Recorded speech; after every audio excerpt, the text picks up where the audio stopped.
Saudara-saudaraku yang terkasih, selamat berjumpa di Renungan Harian di channel Katolik kita.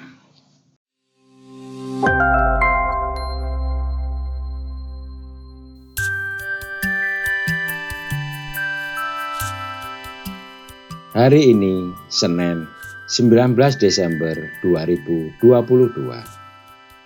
Hari biasa khusus Advent yang keempat. Bacaan diambil dari Injil Lukas bab 1 ayat 5 sampai dengan ayat 25. Pada zaman Herodes, Raja Yudea, adalah seorang imam yang bernama Zakaria dari rombongan Abia. Istrinya juga berasal dari keturunan Harun, namanya Elisabet. Keduanya adalah benar di hadapan Allah dan hidup menurut segala perintah dan ketetapan Tuhan dengan tidak bercacat. Tetapi mereka tidak mempunyai anak, sebab Elisabet mandul dan keduanya telah lanjut umurnya. Pada suatu kali, waktu tiba giliran rombongannya, Zakaria melakukan tugas keimaman di hadapan Tuhan. Sebab ketika diundi sebagaimana lazimnya untuk menentukan imam yang bertugas, dialah yang ditunjuk untuk masuk ke dalam bait suci dan membakar ukupan di situ. Sementara itu, seluruh umat berkumpul di luar dan sembahyang. Waktu itu adalah waktu pembakaran ukupan. Maka tampaklah kepada Zakaria seorang malaikat Tuhan berdiri di sebelah kanan mezbah pembakaran ukupan. Melihat hal itu, ia terkejut dan menjadi takut. Tetapi malaikat itu berkata kepadanya, "Jangan takut, hai Zakaria, sebab doamu telah dikabulkan, dan Elisabet istrimu akan melahirkan seorang anak laki-laki bagimu, dan haruslah engkau menamai dia Yohanes. Engkau akan bersukacita dan bergembira. Bahkan banyak orang akan bersukacita atas kelahirannya itu. Sebab ia akan besar di hadapan Tuhan, dan ia tidak akan minum anggur dan minuman keras.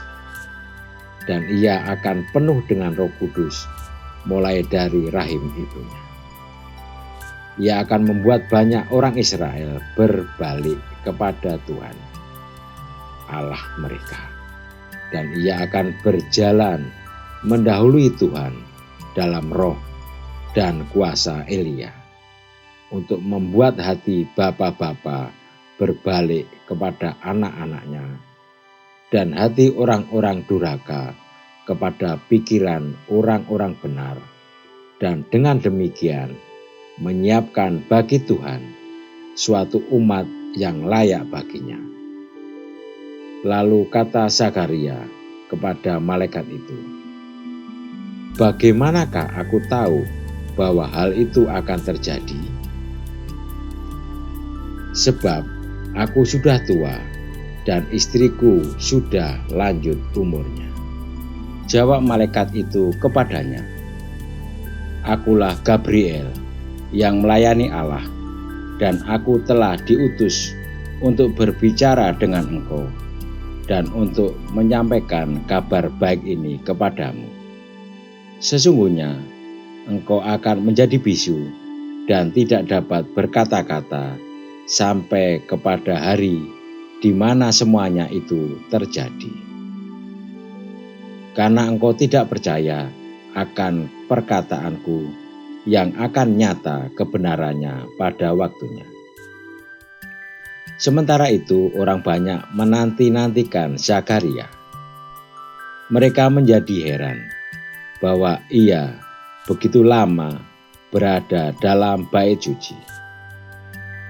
Ketika ia keluar, ia tidak dapat berkata-kata kepada mereka, dan mengertilah mereka bahwa ia telah melihat sesuatu penglihatan di dalam bait suci.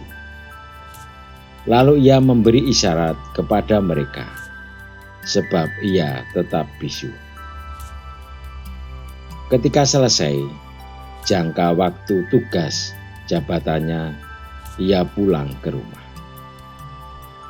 Beberapa lama kemudian, Elisabet istrinya mengandung, dan selama 5 bulan itu ia tidak menampakkan diri, katanya. Inilah suatu perbuatan Tuhan bagiku. Dan sekarang ia berkenan menghapuskan aibku di depan orang.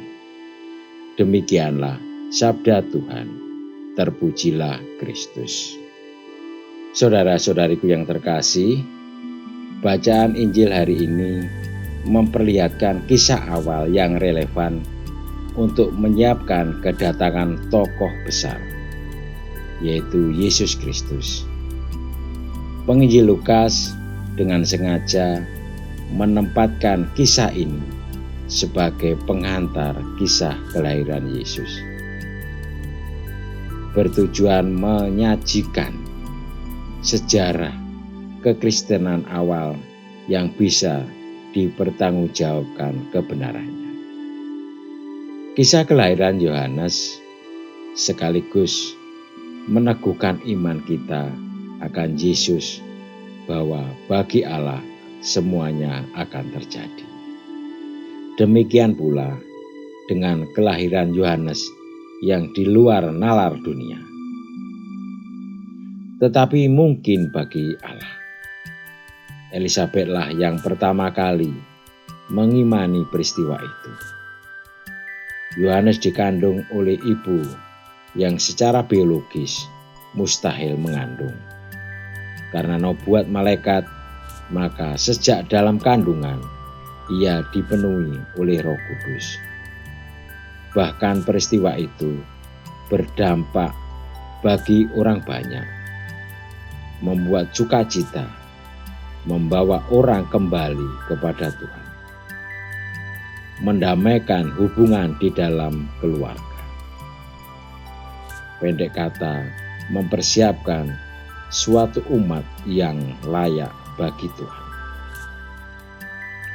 Advent adalah masa mempersiapkan kedatangan Kristus sebagai pimpinan dalam diri kita. Kedatangan Tuhan hendaklah membuat kita menjadi pribadi yang membawa kabar baik, membawa orang lain berjumpa dengan Allah, dan keluarga menjadi damai. Hati kita akan memimpin hidup kita kepada kebenaran ketika hati kita terbuka pada kehendak Roh dan melahirkan perbuatan-perbuatan baik. Itulah makna gereja sebagai sakramen dunia.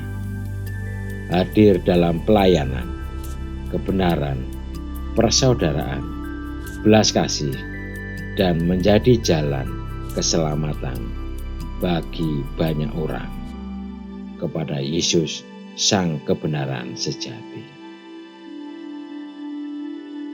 Marilah kita berdoa. Bapa, bersihkanlah hati kami menyambut kelahiran Putra-Mu. Amin. Saudara-saudariku yang terkasih, terima kasih atas kebersamaannya di dalam renungan harian ini. Kita akan berjumpa kembali di renungan harian berikutnya. Berkah dalam.